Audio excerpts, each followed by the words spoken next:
Hello students. आज हम लोग सोशल साइंस में क्लास 8 का एक नया चैप्टर पढ़ेंगे, जिस चैप्टर का नाम है establishment of company power. Company यानी कि ईस्ट इंडिया कंपनी। अब उसमें बहुत सारे है ना, यानी यूरोपियन कंपनी जो है बहुत सारे भारत में 16वीं सेंचुरी में आकर यहां पर अपना कब्जा करना शुरू कर दिया था। ठीक है।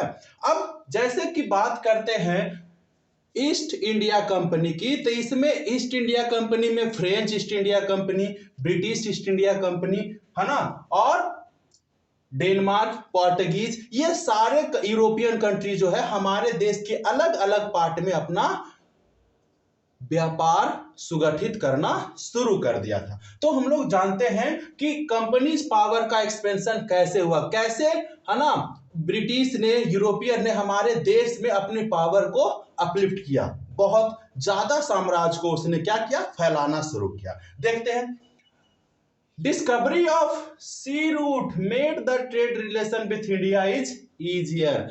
आप लोगों ने देखा था कि यूरोप से भारत की जो समुद्री मार्ग का खोज हो गया था, है ना, वास्को डी गामा के द्वारा जो यूरोपियन कंट्री से हुआ भारत आया था, है ना, और यहां पर से व्यापार करके मसाले और भी बहुत सारी चीजों को हुआ, फिर यूरोप के बाजारों में बेचा और बहुत ज्यादा मुनाफा कमाया, है ना। तो इससे धीरे धीरे करके बहुत सारे यूरोपियंस को हमारे देश में आने का एक जरिया मिल गया, मकसद मिल गया। ठीक है। Portuguese, Holland, British, French, Denmark, ये सब जो है यूरोपियन कंपनीज थे जो कि अपना ट्रेडिंग कंपनी भारत में आकर खोलना शुरू कर दिया। Set their trading company in India.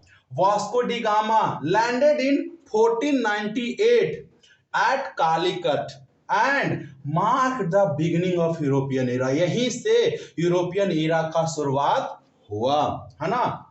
आप लोगों को पता होगा शायद कि वास्को डी गामा जब यहां आया था, है ना, तो यहां से स्पाइसेस खरीदा, मसाले यहां से खरीदे, और मसाले खरीद कर अगर उसको पूरा टोटल कॉस्ट अगर ले लिया जाए तो वह अगर उसका यहां रहने, खाने और यातायात जो वहां से जहाज के द्वारा आया था उसका अगर ₹1 टोटल कॉस्ट आया पर केजी के हिसाब से समझ लो, तो वहां जाकर यानी यूरोप जाकर इसे वह ₹61 पर केजी के हिसाब से बेचा। यानी कितने, 60 टाइम्स इसको क्या हुआ, मुनाफा हुआ था। 60 टाइम्स मुनाफा इसको हुआ था। सोचो कितना बड़ा मुनाफा था। और यही कारण है कि बहुत सारे यूरोपियन कंपनी जो थे अपने अपने, है ना, ट्रेडिंग कंपनी भारत में खोलना शुरू कर दिया। Portuguese establish their trade in Goa. पुर्तगालियों ने गोवा को अपना व्यापारिक कोठी बनाया, मंडी बनाया, वहां से वह व्यापार करना शुरू कर दिया। Disintegration of Mughal empire led to the age of imperialism in India.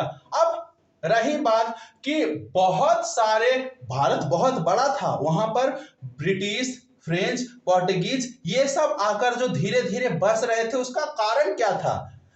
कारण यह था कि जो सेंट्रल पावर था, कौन, किसका, मुगल का, मुगल एम्पायर ही था ना उस समय, जो सेंट्रल पावर था वह कमजोर होना शुरू कर दिया था। औरंगजेब की मृत्यु के बाद जब 1707 में यानी 1707 ईस्वी में औरंगजेब की मृत्यु हुई, आगे भी बताएंगे, उसके बाद से तो मुगल एम्पायर पूरी तरीके से बिखर गया और अलग अलग इंडिपेंडेंट स्टेट की स्थापना हुई, है ना, जिसके कारण कि ब्रिटिश, फ्रांस एक दूसरे के राइवलरी बन गए, क्योंकि सेम कंडीशन था, सेम, वह भी व्यापार करने आए थे, हम भी व्यापार करने के लिए आए थे। अब एक ही जगह तो दो लोग व्यापार कर नहीं सकते, है ना। तो यही कारण था हमारे देश में इमरजेंस ऑफ यूरोपियन पावर का।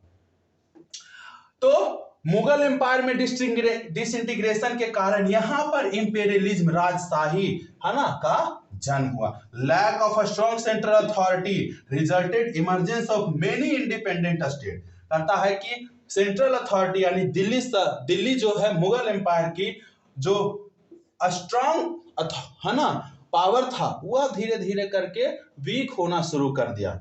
और यही कारण है कि बंगाल, अवध, मैसूर, हैदराबाद जैसे बहुत सारे, बंगाल मुर्शीद कुली खान अलग कर दिया निजाम के द्वारा, है ना, निजामुल मुल्क यहाँ पर अवध का नवाब के द्वारा, मैसूर में भी टीपू सुल्तान हैदर अली एक अलग राज्य की, है ना, लेकर एक अलग खंड लेकर अलग हो गए, ये मुगलों से हट गए।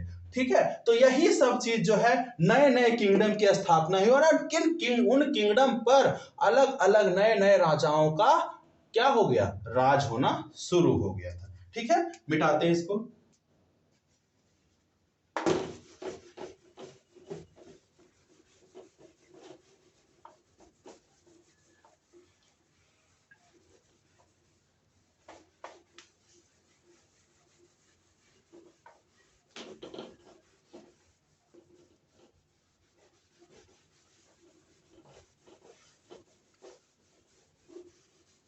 Next,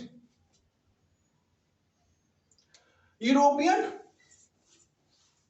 many European company, many European company, many European company established their trading, established their trading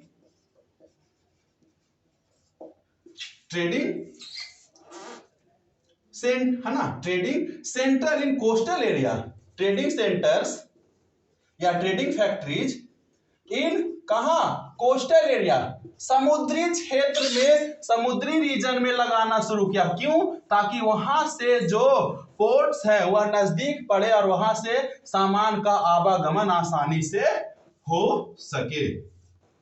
coastal area and fortified है ना, इट, उसे किलेबंदी के रूप में घेरना शुरू कर दिया ताकि, है ना, अपने आप को सुरक्षित रख सके, अपने आप को सुरक्षा दे सके। यूरोपियन बाउट स्पाइसेज, यूरोपियन यहां से European bought spices, European bought spices, cotton, jute, sugar, है ना, sugar, indigo, ETC, indigo, coffee, ETC, है ना, ETC, and at cheap rate,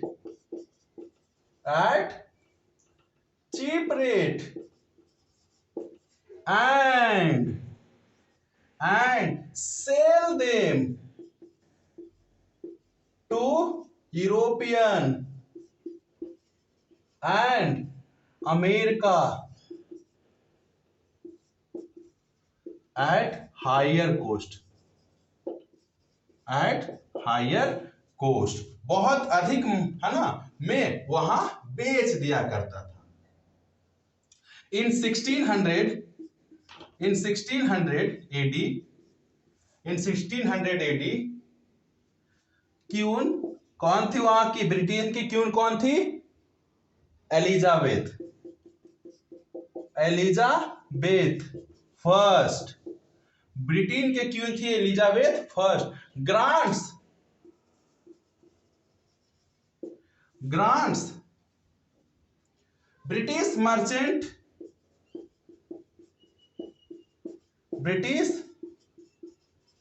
merchants to settle their factory in India. देखो वहां पर दिक्कत था ना कि वहां का क्यून भी इसका समर्थन करती थी व्यापारियों की कि तुम जाओ अपने व्यापारिक कोठी को भारत में या कहीं और दूसरे देशों में लगाओ। तो वो लोग कहां, ब्रिटेन जो है फ्रांस में, फ्रांस नहीं, इंडिया में, अफ्रीका में, अमेरिका में अपने व्यापारिक कोठियां खोलना शुरू कर दिया, है ना।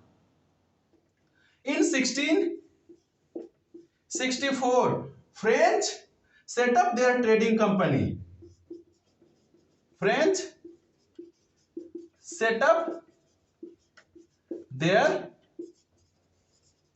Trading company. फ्रांसीसी ने 1764 एडी में अपना ट्रेडिंग कंपनी यहां खोला, पौंडीचेरी है ना में, यानी भारत में। फ्रेंच हेडक्वार्टर कहां था? फ्रेंच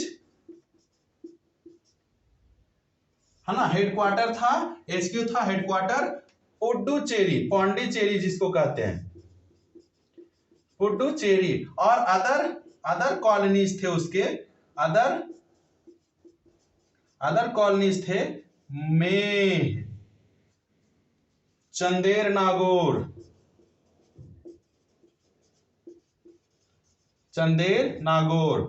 है ना, में चंदेर नागौर, यानन, ईटीसी है ना, क्लियर।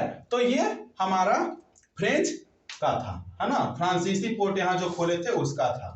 आगे मिटाते हैं इसको। अब ब्रिटिश हो चाहे फ्रेंच हो, आया तो यहां व्यापार करने के लिए, यानी कि दोनों का मकसद क्या था? यहां व्यापार करना। और व्यापार करना तो चलो ठीक है, व्यापार करो, हमने कब मना किया है, लेकिन व्यापार भी करेंगे तो एक छत्र करेंगे, है ना, उसमें किसी का दखल अंदाजी नहीं चाहिए हमें, और हम टैक्स भी नहीं देंगे। जैसे ब्रिटिश चाहता था कि यहाँ हम अकेले व्यापार करें, और उसमें फ्रांसीसी यहाँ पर व्यापार नहीं करे, और फ्रांसीसी चाहता था कि हम यहाँ पर एक छत्र व्यापार करें, हम किसी को यहाँ का कोई अधिकार न दे। Both British and French were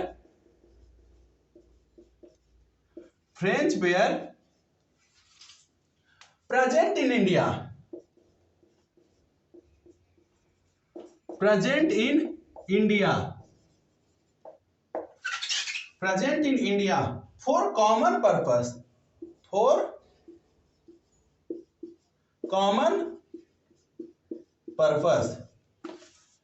So they were rival,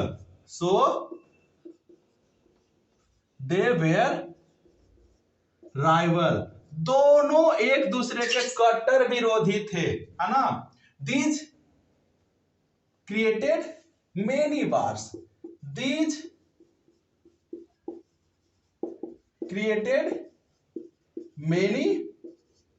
wars, for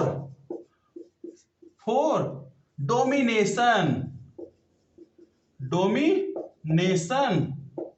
of ports, है ना, अलग अलग जो पोर्ट्स थे उस पर कब्जा करने के लिए, उस पर अधिकार करने के लिए इन दोनों में बहुत सारे झगड़े होने शुरू किए, जिसका ही रिजल्ट था, है ना, कार्नेटिक वॉर्स। क्या था? कार्नेटिक वॉर्स, ठीक है, कार्नेटिक वॉर्स, क्लियर। हम लोग अब पढ़ेंगे कि कर्नाटक का युद्ध, कर्नाटक युद्ध, 3 युद्ध हुए थे कर्नाटक का, है ना, 3 युद्ध हुए थे। अब हम बात करेंगे कर्नाटक युद्ध के बारे में कि क्या हुआ था और फ्रेंच और ब्रिटिश कैसे इसमें इन्वॉल्व हुए, है ना।